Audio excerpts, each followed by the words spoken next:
In the quiet dawn of human history, when the world was still wild and untamed, a gentle breeze whispered of change. While hunters chased beasts and firemakers sought thunder, one girl stayed behind. Ina, quiet and curious, unnoticed by her tribe, saw what others missed. When the rains came, the ground beside the fire sprouted green. Ina did not speak of it. She planted, softly, secretly. Her hands caressed the earth, coaxing life from its depths. "Why dig when food runs?" they asked. "She plays with dirt," they laughed.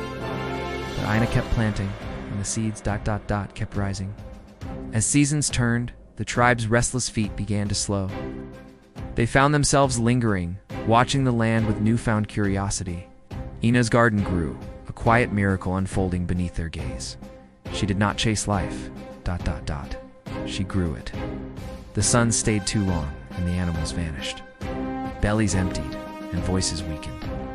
In the depths of hunger, Ina opened her woven basket.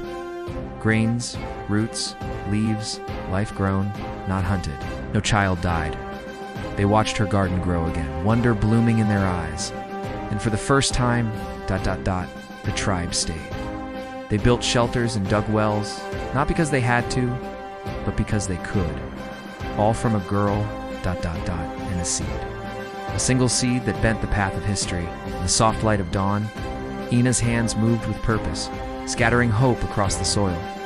The gentle sound of seeds falling mingled with birdsong, a promise of abundance to come.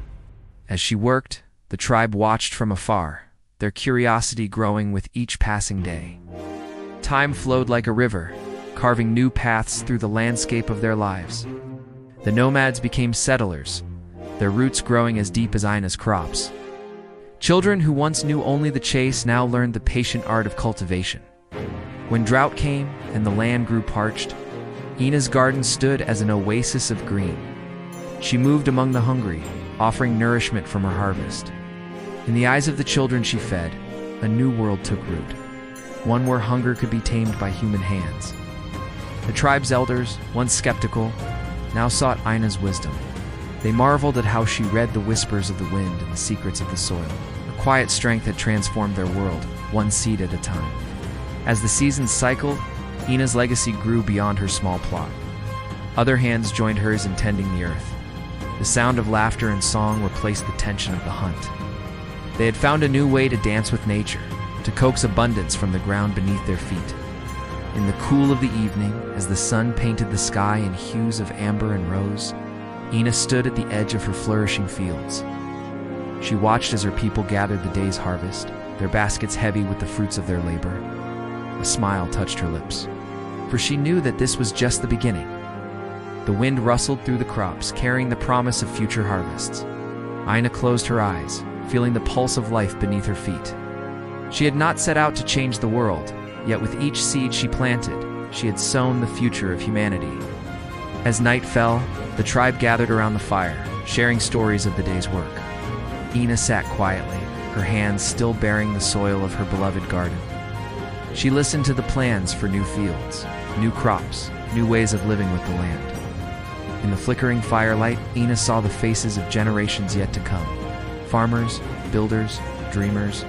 She had given them more than food. She had given them a new way of seeing the world. A world where patience and care could transform barren earth into a wellspring of life. As the stars emerged, twinkling like distant seeds in the vast field of night, Ina knew that her work was not finished. There would always be more to learn, more to grow. But she had planted something far greater than crops. She had planted hope. And so, as the tribe settled into their new life, Ina's quiet revolution continued to unfold. With each passing season, her legacy grew stronger, spreading like roots through the soil of time. She had shown them that the greatest journeys sometimes begin with the smallest of steps, or in her case, with a single precious seed.